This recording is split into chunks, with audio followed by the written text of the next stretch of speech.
Last class में अपन हैलोअरीन्स की रासायनिक अभिक्रियाओं के बारे में बात कर रहे थे, जिसमें पहली अपन ने देखी थी इलेक्ट्रॉन स्नेही प्रतिस्थापन अभिक्रिया। सबसे पहले कौन सी रासायनिक अभिक्रिया देखी थी?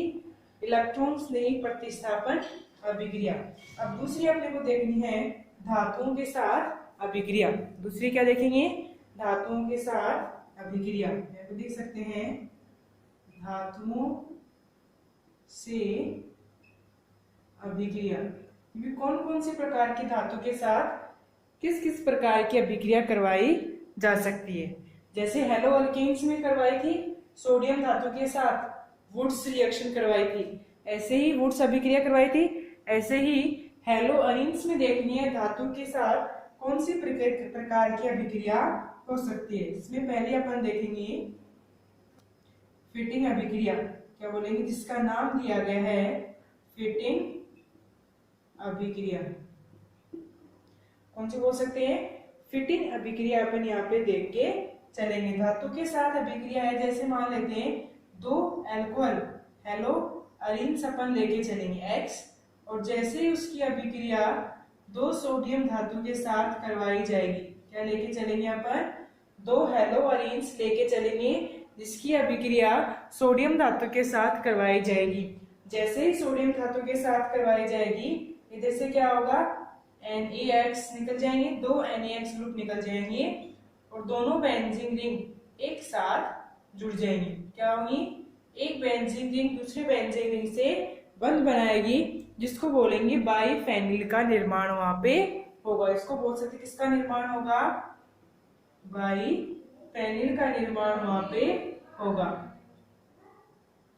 बाइफेनिल का निर्माण होगा जैसे ही एक हैलोअरीन की सोडियम धातु के साथ अभिक्रिया करवाई जाएगी। टोटल दो हैलोअरीन्स यहाँ पे लेके चलेंगे।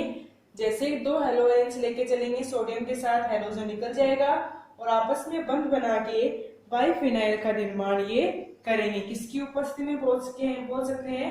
शुष्क ईथर की उपस्थिति में बोल सकते हैं। शुष्क ईथर की उपस्थिति में जैसे ही अभिक्रिया होगी, और अगर दोनों ही हैलोअरीन्स हैं तो वो अभिक्रिया कहलाएगी फिटिंग अभिक्रिया।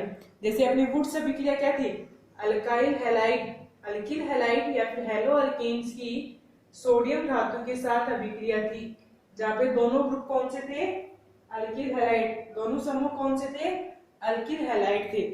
लेकिन अगर धातु के साथ अभिक्रिया में अगर दोनों समूह अल्किल हैलाइड होंगे या फिर हैलोअल्केन्स होंगे, तब तो वो अभिक्रिया कहलाएगी वुड्स अभिक्रिया।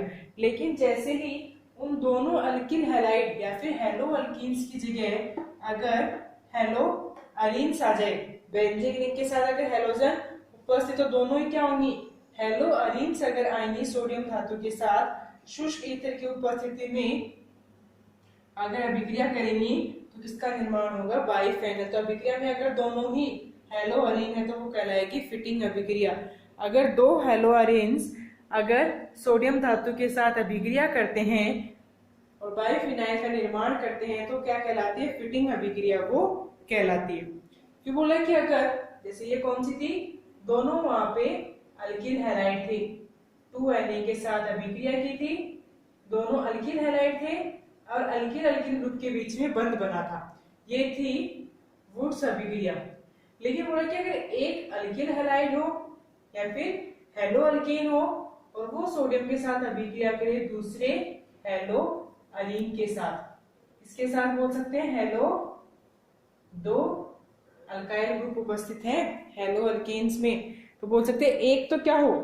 इसका हो हैलोअल्केन और दूसरा फिटिंग अभिक्रिया का हो हैलोअरीन। दोनों का मिक्सचर है। दोनों के मिक्सचर पे क्या उत्पाद बनेगा? यहाँ से हैलोजन निकल जाएगा और अल्किल समूह के साथ क्या जुड़ेगा?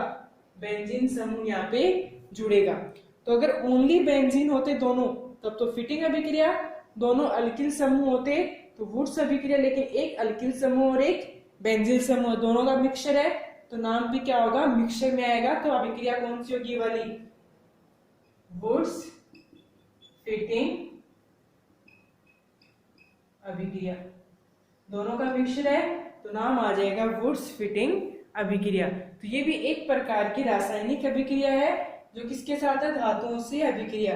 धातु के साथ अगर एक अल्किल समूह और एक अरिल समूह है और एक अल्काइल पे अराइल ग्रुप अगर जुड़ेगा तो वो अभिक्रिया क्या कहलाएगी, वुड्स फिटिंग अभिक्रिया यहाँ पे कहलाएगी।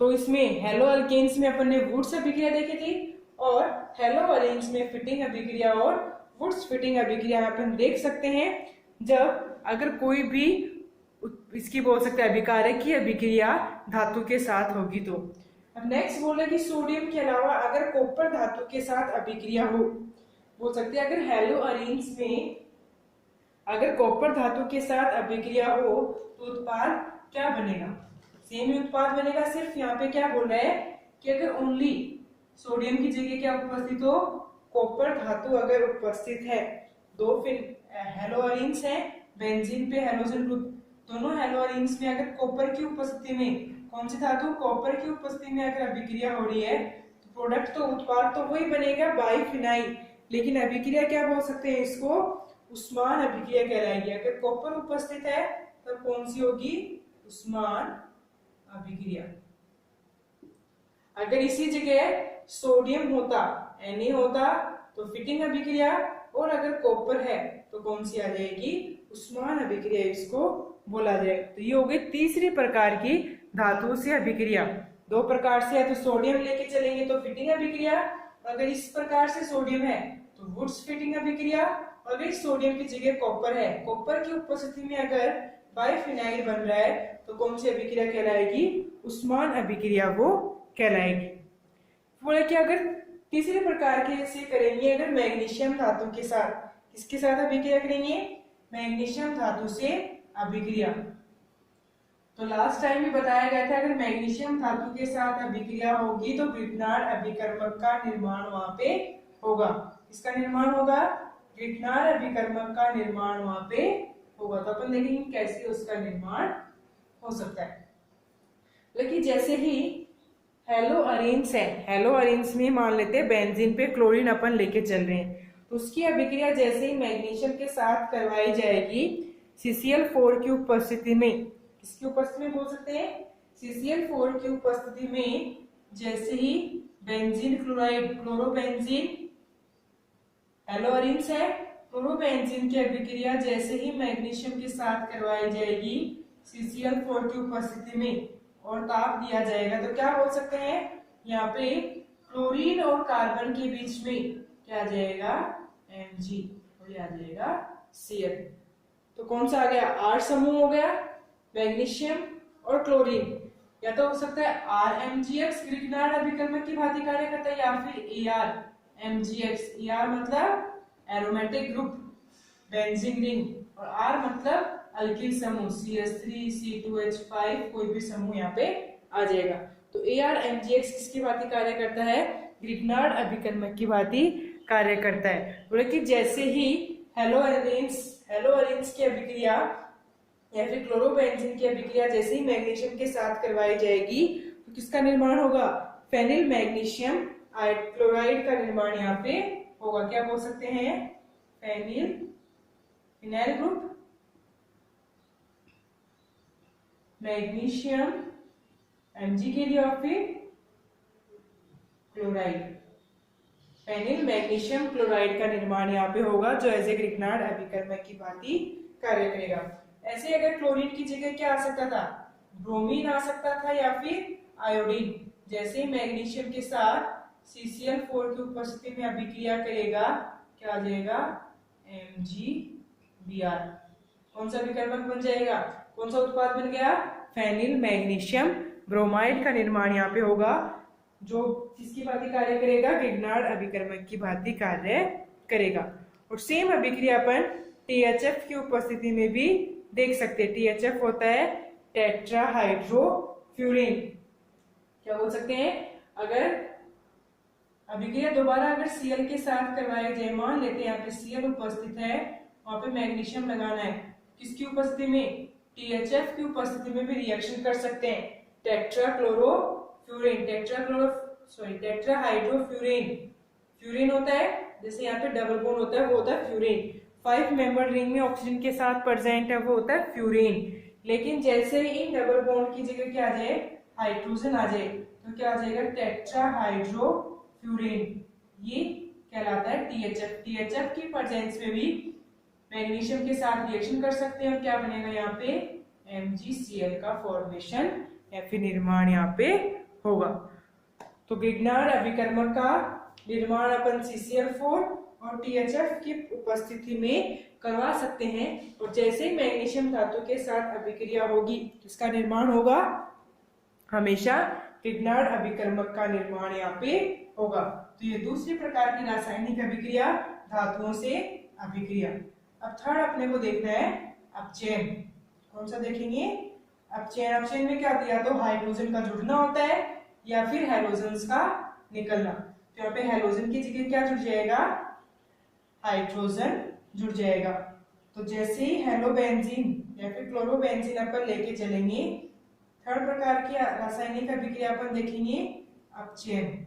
ठीक है, अपचयन में बोल रहा है कि जैसे ही क्लोरोबेंजीन अपन लेके चल रहे हैं, क्लोरोबेंजीन ले लिया और सोडियम एल्यूमिनियम की उपस्थिति में, सोडियम एल्यूमिनियम या फिर NaOH की उपस्थिति में जैसे ही क्या करवाएंगे, इनका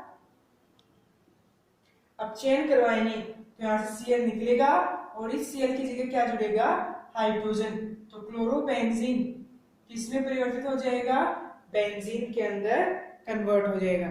जो बेंजीन पे क्लोरीन उपस्थित था उसकी जगह क्या आ जाएगा, हाइड्रोजन, और एक HCl का अणु निकल जाएगा। तो अपचयन हो गया, ज्यादा इलेक्ट्रोनेगेटिव एलिमेंट Cl तो निकल गया और हाइड्रोजन जुड़ गया। तो किसका निर्माण अपन बोल सकते हैं, बेंजीन ग्रुप का यहाँ पे निर्माण होगा। हाइड्रोजन का जुड़ना या फिर Cl का निकलना, दोनों ही कौन सी प्रोसेस है, दोनों ही कौन सी अभिक्रियाएं हैं, अपचयन। तीसरे प्रकार की रासायनिक अभिक्रिया बोल सकते हैं अपचयन। अब फोर्थ प्रकार की अपने को देखनी है नाभिक स्नेही प्रतिस्थापन अभिक्रिया। लास्ट और फोर्थ प्रकार के अपन देखेंगे नाभिक स्नेही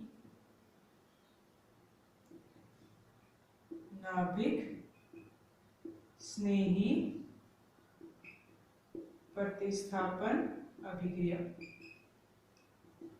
कल जो अपन इलेक्ट्रॉन स्नेही काम में ले रहे थे, उसकी जगह अपने को क्या काम में लेना है, नाभिक स्नेही अपने को काम में लेना है। नाभिक स्नेही कहाँ अभिक्रिया करता है, जहां पे प्लस का चार्ज होता है या फिर जहां से हैलोजन निकलता है।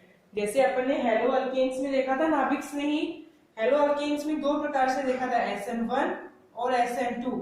एक बार तो किसका निर्माण होता है, कार्बोकैटायन का निर्माण होता है और मध्यवर्ती का निर्माण होता है। कार्बोकैटायन के साथ किसका निर्माण होता है, मध्यवर्ती का निर्माण होता है। लेकिन SN2 के अंदर क्या था, एक तरफ से तो नाभिक स्नेही अभिक्रिया करता है और एक तरफ से X निकलता है। ऐसे दो प्रकार के अपन ने नाभिक स्नेही प्रतिस्थापन अभिक्रियाएं की थी। लेकिन वहां पर क्या था कि कार्बन और हैलोजन के बीच से बंध टूटता है। अगर जब भी नाभिक स्नेही प्रतिस्थापन अभिक्रिया करनी है, या तो हेलो अल्केन्स में या फिर हेलो अरीन्स में, तो वहां पे क्या करना पड़ता है अपने को, CX बंध को तोड़ना पड़ता है। जितना फास्ट CX बंध टूटेगा उतनी ही फास्ट नाभिक स्नेही प्रतिस्थापन अभिक्रिया हो सकती है।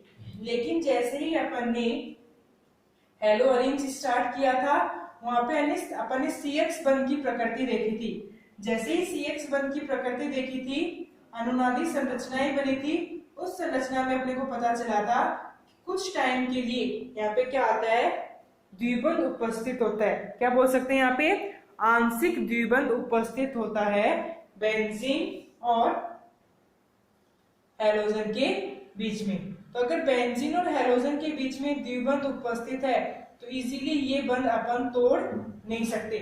अगर नाभिक स्नेही अभिक्रिया करेंगे तो इस बंध को तोड़ना जरूरी है। जब तक ये वाला बंध नहीं टूटेगा तब तक अभिक्रिया नहीं होगी। ये वाला बंध क्यों नहीं टूटता, क्योंकि जैसे अपने अनुनादी संरचना देखी थी या फिर CX बंध देखा था, CX बंध के दौरान क्या था कि यहाँ पे कुछ टाइम के लिए द्विबंध आता है कार्बन और हैलोजन के बीच में, जिसकी वजह से इस बंध की क्षमता क्या होती है, बढ़ जाती है। जैसे इसकी क्षमता बढ़ेगी, मतलब इस बंध को ब्रेक करने के लिए या फिर तोड़ने के लिए क्या चाहिएगा, एनर्जी ज्यादा चाहिएगी, मतलब कुछ ना कुछ अपने को एनर्जी ज्यादा देनी पड़ेगी, या फिर ताप या फिर प्रेशर वगैरह दाब अपने को ज्यादा देना पड़ेगा।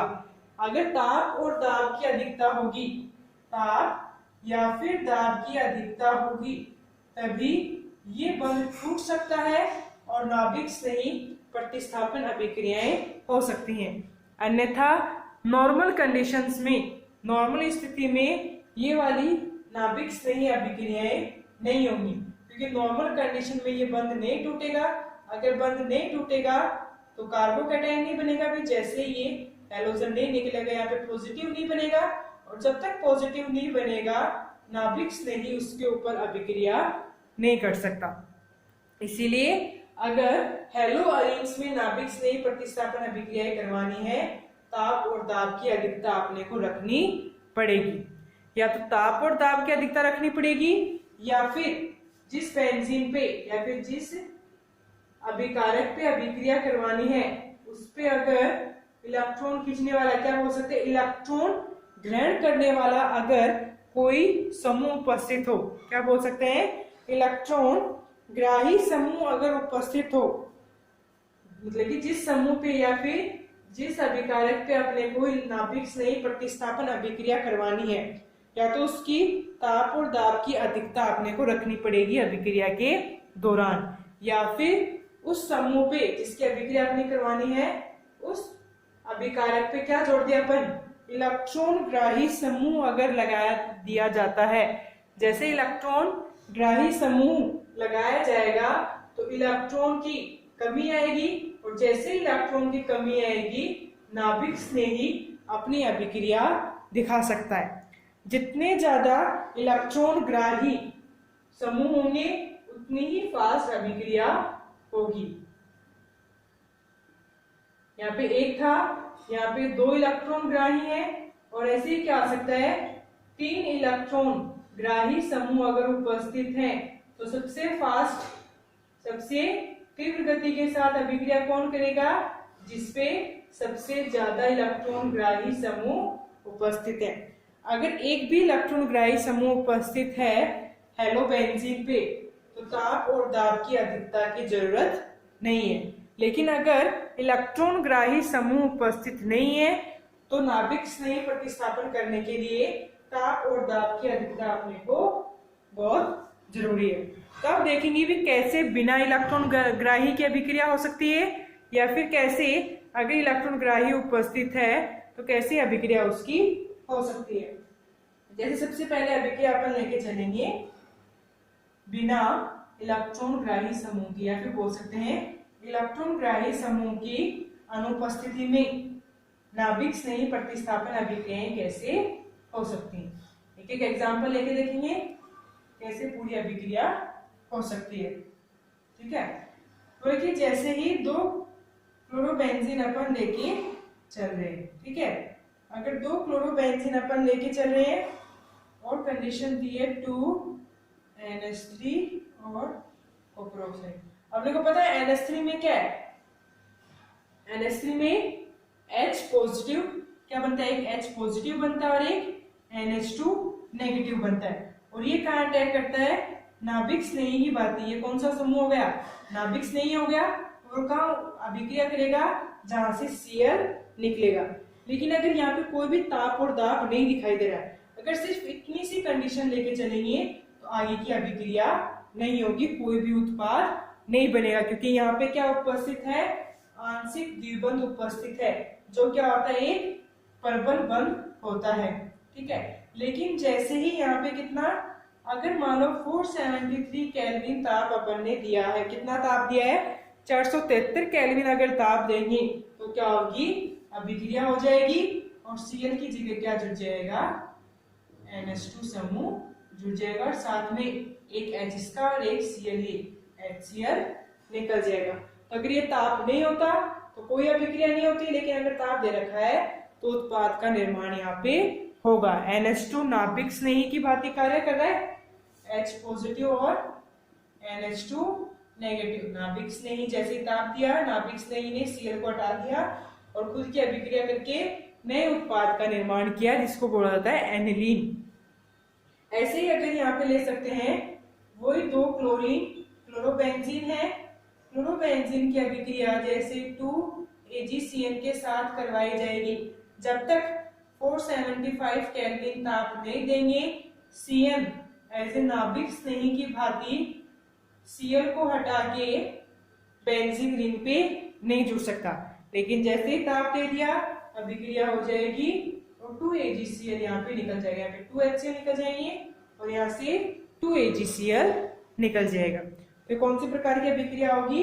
नाभिक स्नेही अभिक्रिया हेलो अरीन्स के अंदर। क्लोरोबेंजीन में सिर्फ किस पे ज्यादा ताप या फिर ज्यादा दाब पे ही अभिक्रिया हो सकती है। ये तो बात है कि सिर्फ वहां पे क्या उपस्थित है? हैलोजन। अब बात आती है कि अगर इसी समूह पे, इसी अभिकारक पे एक और समूह उपस्थित होता, एक और समूह क्या बोल सकते हैं?